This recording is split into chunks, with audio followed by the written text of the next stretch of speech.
جس سے شوہر اور بیوی میں جدائی ڈال دے۔ ظاہر تھا کہ اذن الہی کے بغیر وہ اس ذریعے سے کسی کو بھی ضرر نہ پہنچا سکتے تھے، مگر اس کے باوجود وہ ایسی چیز سیکھتے تھے جو خود ان کے لیے نفع بخش نہیں بلکہ نقصان دہ تھی، اور انہیں خوب معلوم تھا کہ جو اس چیز کا خریدار بنا اس کے لیے آخرت میں کوئی حصہ نہیں۔ کتنی بری متاع تھی جس کے بدلے انہوں نے اپنی جانوں کو بیچ ڈالا۔ کاش انہیں معلوم ہوتا، اگر وہ ایمان اور تقوی اختیار کرتے تو اللہ کے ہاں اس کا جو بدلہ ملتا وہ ان کے لیے زیادہ بہتر تھا۔ کاش انہیں خبر ہوتی۔ اے لوگو جو ایمان لائے ہو، رائنا نہ کہا کرو بلکہ انظر نہ کہو اور توجہ سے بات کو سنو، یہ کافر تو عذاب علیم کے مستحق ہے۔ یہ لوگ جنہوں نے دعوت حق کو قبول کرنے سے انکار کر دیا ہے، خواہ اہل کتاب میں سے ہو یا مشرک ہو، ہرگز یہ پسند نہیں کرتے کہ تمہارے رب کی طرف سے تم پر کوئی بھلائی نازل ہو، بلکہ اللہ جس کو چاہتا ہے اپنی رحمت کے لیے چن لیتا ہے، اور وہ بڑا فضل فرمانے والا ہے۔ ہم اپنی جس آیت کو منسوخ کر دیتے ہیں یا بھلا دیتے ہیں اس کی جگہ اس سے بہتر لاتے ہیں، یا کم از کم ویسی ہی۔ کیا تم جانتے نہیں ہو کہ اللہ ہر چیز پر قدرت رکھتا ہے؟ کیا تمہیں خبر نہیں ہے کہ زمین اور آسمانوں کی فرما روائی اللہ ہی کے لیے ہے، اور اس کے سوا کوئی تمہاری خبر گیری کرنے اور تمہاری مدد کرنے والا نہیں ہے؟ پھر کیا تم اپنے رسول صلی اللہ علیہ وآلہ وسلم سے اس قسم کے سوالات اور مطالبے کرنا چاہتے ہو جیسے اس سے پہلے موسیٰ علیہ السلام سے کیے جا چکے ہیں؟ حالانکہ جس شخص نے ایمان کی روش کو کفر کی روش سے بدل لیا وہ راہ راست سے بھٹک گیا ہے۔ اہل کتاب میں سے اکثر لوگ یہ چاہتے ہیں کہ کسی طرح تمہیں ایمان سے پھیر کر پھر کفر کی طرف پلٹا لے جائیں، اگرچہ حق ان پر ظاہر ہو چکا ہے، مگر اپنے نفس کے حسد کی بنا پر تمہارے لیے ان کی یہ خواہش ہے۔ اس کے جواب میں تم عفو درگزر سے کام لو یہاں تک کہ اللہ خود ہی اپنا فیصلہ نافذ کر دے۔ مطمئن رہو کہ اللہ ہر چیز پر قدرت رکھتا ہے۔ نماز قائم کرو اور زکوٰۃ دو، تم اپنی عاقبت کے لیے جو بھلائی کما کر آگے بھیجو گے اللہ کے ہاں اسے موجود پاؤ گے۔ جو کچھ تم کرتے ہو وہ سب اللہ کی نظر میں ہے۔ ان کا کہنا ہے کہ کوئی شخص جنت میں نہ جائے گا جب تک کہ وہ یہودی نہ ہو یا عیسائیوں کے خیالوں کے مطابق عیسائی نہ ہو۔ یہ ان کی تمنائیں ہیں۔ ان سے کہو اپنی دلیل پیش کرو اگر تم اپنے دعوے میں سچے ہو۔ دراصل نہ تمہاری کچھ خصوصیت ہے نہ کسی اور کی، حق یہ ہے کہ جو بھی اپنی ہستی کو اللہ کی اطاعت میں سونپ دے اور عملاً نیک روش پر چلے اس کے لیے اس کے رب کے پاس اس کا اجر ہے، اور ایسے لوگوں کے لیے کسی خوف یا رنج کا کوئی موقع نہیں۔ یہودی کہتے ہیں عیسائیوں کے پاس کچھ نہیں، عیسائی کہتے ہیں یہودیوں کے پاس کچھ نہیں، حالانکہ دونوں ہی کتاب پڑھتے ہیں، اور اسی قسم کے دعوے ان لوگوں کے بھی ہیں جن کے پاس کتاب کا علم نہیں ہے۔ یہ اختلافات جن میں یہ لوگ مبتلا ہے ان کا فیصلہ اللہ قیامت کے روز کر دے گا، اور اس شخص سے بڑھ کر ظالم کون ہوگا جو اللہ کے معبودوں میں اس کے نام کی یاد سے روکے اور ان کی ویرانی کے در پہ ہو۔ ایسے لوگ اس قابل ہیں کہ ان عبادت گاہوں میں قدم نہ رکھیں، اور اگر وہاں جائیں بھی تو ڈرتے ہوئے جائیں۔ ان کے لیے تو دنیا میں رسوائی ہے اور آخرت میں عذاب عظیم۔ مشرق اور مغرب سب اللہ کے ہیں، جس طرف بھی تم رخ کرو گے اسی طرف اللہ کا رخ ہے۔ اللہ بڑی وسعت والا اور سب کچھ جاننے والا ہے۔ ان کا قول ہے کہ اللہ نے کسی کو بیٹا بنایا ہے، اللہ پاک ہے تو ان سب باتوں سے۔ اصل حقیقت یہ ہے کہ زمین اور آسمانوں کی تمام موجودات اسی کے ملک میں ہیں، سب کے سب اسی کے مطیع فرمان ہیں۔ وہ آسمانوں اور زمین کا موجد ہے، اور جس بات کا وہ فیصلہ کرتا ہے اس کے لیے بس یہ حکم دیتا ہے کہ ہو جا، اور وہ ہو جاتی ہے۔ نادان کہتے ہیں کہ اللہ خود ہم سے بات کیوں نہیں کرتا، یا کوئی نشانی ہمارے پاس کیوں نہیں آتی۔ ایسی ہی باتیں ان سے پہلے لوگ بھی کیا کرتے تھے۔ ان سب اگلے پچھلے گمراہوں کی ذہنیتیں ایک جیسی ہیں۔ یقین لانے والوں کے لیے تو ہم نشانیاں صاف صاف نمایاں کر چکے ہیں۔ اس سے بڑھ کر نشانی کیا ہوگی کہ ہم نے تم کو علم حق کے ساتھ خوشخبری دینے والا اور ڈرانے والا بنا کر بھیجا۔ اب جو لوگ جہنم سے رشتہ جوڑ چکے ہیں ان کی طرف سے تم ذمہ دار و جواب دہ نہیں ہو۔ یہودی اور عیسائی تم سے ہرگز راضی نہ ہوں گے جب تک ان کے طریقے پر نہ چلنے لگو۔ صاف کہہ دو کہ بس راستہ وہی ہے جو اللہ نے بتایا ہے، ورنہ اگر اس علم کے بعد جو تمہارے پاس آ چکا ہے تم نے ان کی خواہشات کی پیروی کی تو اللہ کی پکڑ سے بچانے والا کوئی دوست اور مددگار تمہارے لیے نہیں ہے۔ جن لوگوں کو ہم نے کتاب دی ہے وہ اسے اس طرح پڑھتے ہیں جیسا کہ پڑھنے کا حق ہے، وہ اس پر سچے دل سے ایمان لاتے ہیں، اور جو اس کے ساتھ کفر کا رویہ اختیار کرے ہیں وہی اصل میں نقصان اٹھانے والے ہیں۔ اے بنی اسرائیل، یاد کرو میری وہ نعمت جس سے میں نے تمہیں نوازا تھا، اور یہ کہ میں نے تمہیں دنیا کی تمام قوموں پر فضیلت دی تھی، اور ڈرو اس دن سے جب کوئی کسی کے ذرا کام نہ آئے گا، نہ کسی سے فدیہ قبول کیا جائے گا، نہ کوئی سفارشی آدمی کو فائدہ دے گی، اور نہ مجرموں کو کہیں سے کوئی مدد پہنچ سکے گی۔ یاد کرو جب ابراہیم علیہ السلام کو اس کے رب نے چند باتوں میں آزمایا اور وہ ان سب میں پورا اتر گیا تو اس نے کہا میں تجھے سب لوگوں کا پیشوا بنانے والا ہوں۔ ابراہیم علیہ السلام نے عرض کیا اور کیا میری اولاد سے بھی یہی وعدہ ہے؟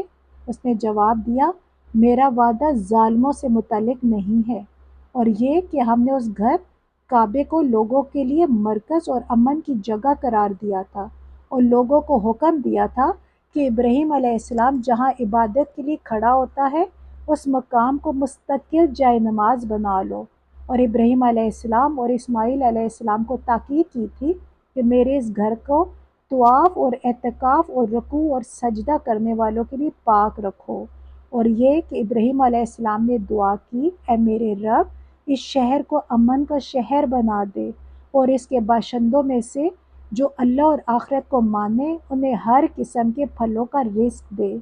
جواب میں اس کے رب نے فرمایا اور جو نہ مانے گا دنیا کی چند روزہ زندگی کا سامان تو میں اسے بھی دوں گا، مگر آخرکار اسے عذاب جہنم کی طرف گھسیٹوں گا، اور وہ بدترین ٹھکانہ ہے۔ اور یاد کرو ابراہیم علیہ السلام اور اسماعیل علیہ السلام جب اس گھر کی دیواریں اٹھا رہے تھے تو دعا کرتے جاتے تھے اے ہمارے رب ہم سے یہ خدمت قبول فرما لے، تو سب کی سننے اور سب کچھ جاننے والا ہے۔ اے رب ہم دونوں کو اپنا مسلم بنا، ہماری نسل سے ایک ایسی قوم اٹھا جو تیری مسلم ہو، ہمیں اپنی عبادت کے طریقے بتا اور ہماری کوتاہیوں سے درگزر فرما، تو بڑا معاف کرنے والا اور رحم فرمانے والا ہے۔ اور اے رب ان لوگوں میں خود انہی کی قوم سے ایک ایسا رسول اٹھائیو جو انہیں تیری آیات سنائے، ان کو کتاب اور حکمت کی تعلیم دے اور ان کی زندگیاں سنوارے، تو بڑا مقتدر اور حکیم ہے۔ اب کون ہے جو ابراہیم علیہ السلام کے طریقے سے نفرت کرے، جس نے خود اپنے آپ کو حماقت اور جہالت میں مبتلا کر لیا ہو؟ اس کے سوا کون یہ حرکت کر سکتا ہے؟ ابراہیم علیہ السلام تو وہ شخص ہے جس کو ہم نے دنیا میں اپنے کام کے لیے چن لیا تھا، اور آخرت میں اس کا شمار صالحین میں ہوگا۔ اس کا حال یہ تھا کہ جب اس کے رب نے اس سے کہا مسلم ہو جا تو اس نے فوراً کہا میں مالک کائنات کا مسلم ہو گیا۔ اسی طریقے پر چلنے کی ہدایت اس نے اپنی اولاد کو کی تھی، اور اسی کی وصیت یعقوب علیہ السلام اپنی اولاد کو کر گیا۔ اس نے کہا تھا کہ میرے بچوں اللہ نے تمہارے لیے یہی دین پسند کیا ہے، لہٰذا مرتے وقت مسلم ہی رہنا۔ پھر کیا تم اس وقت موجود تھے جب یعقوب علیہ السلام اس دنیا سے رخصت ہو رہا تھا؟ اس نے مرتے وقت اپنے بیٹوں سے پوچھا بچوں میرے بعد تم کس کی بندگی کرو گے؟ ان سب نے جواب دیا ہم اسی ایک خدا کی بندگی کریں گے جس سے آپ نے اور آپ کے بزرگوں ابراہیم علیہ السلام، اسماعیل علیہ السلام اور اسحاق علیہ السلام نے خدا مانا ہے، اور ہم اسی کے مسلم ہیں۔ وہ کچھ لوگ تھے جو گزر گئے، جو کچھ انہوں نے کمایا وہ ان کے لیے ہے، اور جو کچھ تم کماؤ گے وہ تمہارے لیے ہے۔ تم سے یہ نہ پوچھا جائے گا کہ وہ کیا کرتے تھے۔ یہودی کہتے ہیں یہودی ہو تو راہ راست پاؤ گے، عیسائی کہتے ہیں عیسائی ہو تو ہدایت ملے گی۔ ان سے کہو نہیں، بلکہ سب کو چھوڑ کر ابراہیم علیہ السلام کا طریقہ اور ابراہیم علیہ السلام